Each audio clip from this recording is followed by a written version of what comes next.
Okay, hello grade 6. So for today's lesson, this is actually the last lesson of the chapter. We're going to be talking about solving inequalities.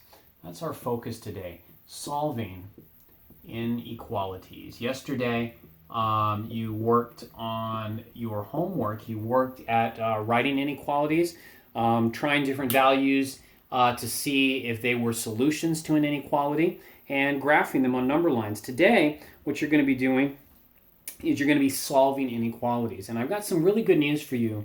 If you know how to solve equations, you already know how to solve inequalities. There are a few things that are slightly different when you solve inequalities, and most of those will not apply to you this year. You don't have to worry about it just yet. The only thing I would say is it's very important for today's work that you do not give your answers with equal signs. You must use the inequality. Very important. Let's get right into it. For those of you that have your textbook and want to take a look, we're at page 392. Page 392. That's what we're looking at, okay? So we have, it says, we're going to start with an example here. Pretty simple one. X minus 3 is greater than 1, right? X minus 3 is greater than 1. So the question, of course, is going to be, what are some possible values for x? Now, yesterday, they would give you a number. You would plug into x and see if it was true or not. This time, you're going to solve to find the values that would be correct. Now, first off, let me just point out that if you know how to solve this problem right here, you know how to solve the inequality. We talked about this before. Our goal is to get x by itself. Remember that? Okay. We need to get rid of the numbers around x, and we get rid of numbers by doing the opposite operation. So we want to get rid of this minus 3. So what I'm going to do is I'm going to do the opposite of minus. I'm going to add plus 3 here, and I'm going to add plus 3 here. And some of you, probably most of you already knew knew the value of x, but we're just showing how it works. X equals 4. Sure enough, 4 minus 3 is 1. Okay, now, everybody knows how to do that, I hope. Here's the good news. If you can do this, then you already know how to do today's work. Because the only difference is that you've got, instead of an x is equal to 4, you have an x is greater than 4. Okay? You have an x is greater than 4. And that means that the answer is not 4. The answer could be any number that is bigger than 4. 5, 6, 7, 8, 9, 10. Any of those numbers would be solutions. Okay? And that's really it. I mean, that is this whole lesson today in a nutshell. You're going to do those things exactly the same way, okay? Let's talk about reminder and just of how you would graph an assignment like this, because they will ask you to graph it. I'm going to go ahead and put 4 in the middle this time, and I'll fill in the sides, 5, 6, 7, 8, and 3, 2, 1, like that, okay? And I'm going to put an empty circle over the 4 because 4 is not included as one of the answers. And my values are all greater than 4, so I'm going to shade this way. And we have our solution. Okay? All right. Now let's talk a little bit about what we would do. We'll do one more example like this one, actually. And then we'll talk about some division and multiplication ones, which, again, are very simple. Okay? Well, this one's going to be 15 is greater than or equal to 6 plus h, okay? Our goal is going to be to solve for h, right? We want to get h by itself, so that means we got to get rid of the 6. So we got a positive 6 right here, or plus 6, so we're going to do minus 6 here. That'll leave us with 0, all right? We'll do minus 6 over here. 15 minus 6 is going to be 9. And now we have our answer. 9 is greater than or equal to h. Now, I want to point out something very important about how you write the answer. If you reverse the order of it, it needs to look like this. H is less than or equal to 9. Notice how the greater part is still oriented toward the 9 and the less than is still oriented toward the h, even though we turned it around. That is very, very important, okay?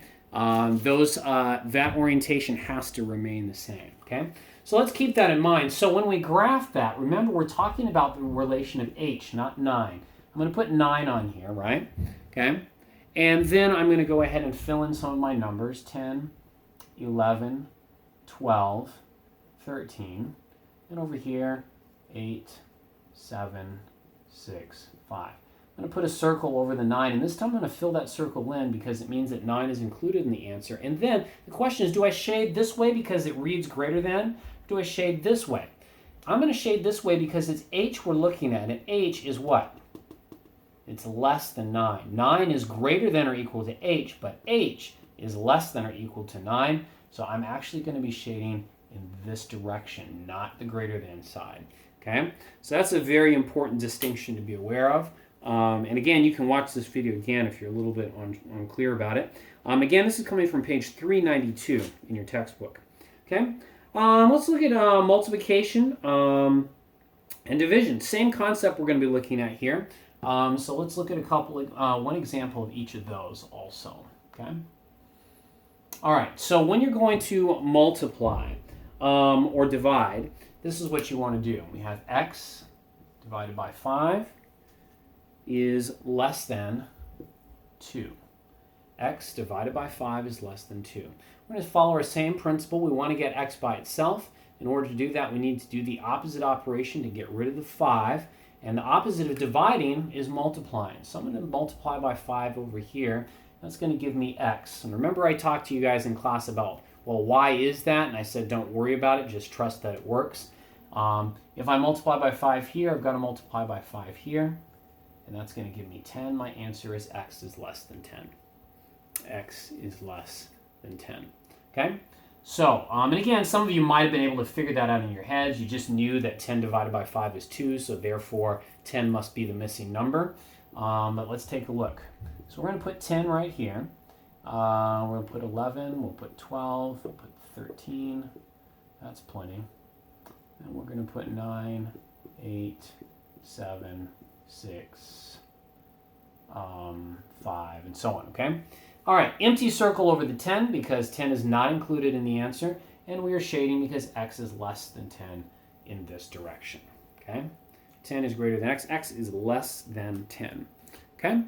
All right, let's do one more involving division, and then there's one more piece that I want to show you guys today, okay? So for this one right here, we're going to use division, and we have 4n is greater than or equal to 32. 4n is greater than or equal to 32. Okay, again, if you know your multiplication facts, you probably already know that the answer here is going to be 8. Okay, but let's go ahead and solve for it. We want to get 4 by itself, which means we got to, or n by itself, so we got to get rid of the 4. 4 divided by 4 is going to give us 1n. N is by itself, so that's a success. We like that.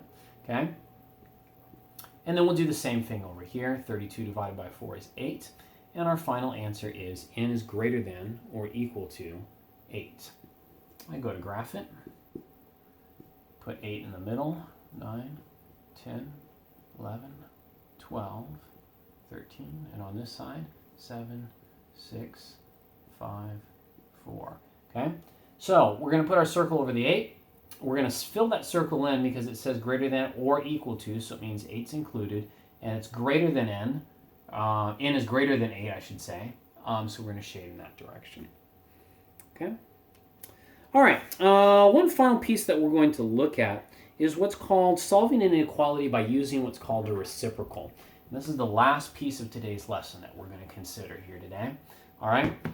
In this situation, what we have is we have a 2x is greater than, no, not, sorry, so let me just write it down. 2x over 3, not greater than 3, 2x over 3, 2x divided by 3, you could think of it that way, is less than or equal to 4. What do I do in a situation like this? Well, in this case, what you're going to do, you could actually think of this problem, instead of 2x divided by 3, you could think of it as 2/3 x. Okay, is less than or equal to 4, because that's really what it is. You have 2x's, you're dividing by 3, that's the same as 2/3 of the x. So you could do it that way. And if you do it this way, what you'd end up doing is you'd end up dividing each side by 2/3 and dividing each side by 2/3. And you'd have your answer of, the final answer, whatever that may be. In this case, I think it's going to be 6, I want to say. Yeah, 2/3. Yeah, I think it's going to be 6. But we'll go ahead and finish the problem out and see. So that's one way you could do it, okay? The other way that you could do it is to do what's called multiplying by the reciprocal, which means that you simply multiply by this number upside down, the 3 on the top, the 2 on the bottom. And this, by the way, explains why it was. Remember we had talked about how when you have a division and you multiply by the number, you'll end up, this is about to show why that works. So you're going to do 3 times 2 is 6. 2 times 3 is 6. That's going to leave you with a 6 over 6x. 6 over 6 is 1x, which means x is just 1x, right? 1x, which is the same as just x. It worked, right? So if I multiply this side by 3 over 2, then I've got to multiply this side by 3 over 2 as well.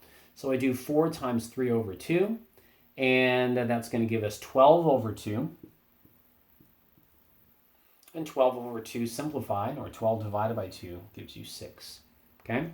Now, the only thing, one mistake I made that I told you not to do, and then I went ahead and did it. I don't know if anybody noticed it. If we were in class, I'd ask you to raise your hand and say, what's the mistake I made?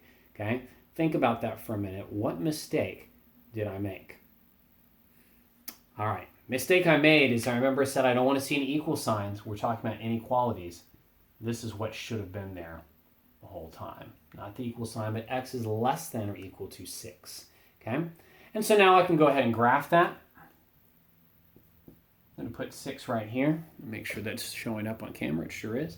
6. And then I'll put in my other numbers, 7, 8, 9, 10. I'll put my other numbers here, 5, 4, 3. And x is less than or equal to 6. So I'm going to put a circle over the 6. I'm going to shade it in because 6 is included, and x has got to be less than 6. So I'm going to shade that direction, and I have my answer. Okay. All right, so those are the things that you're going to be working on today. Your homework assignment will be in your what do you call it? Your, the thing. Your morning email. It will be in your morning email, and we will take a look at that homework. That homework will be due by tomorrow. So thank you guys so much for watching. We will see you.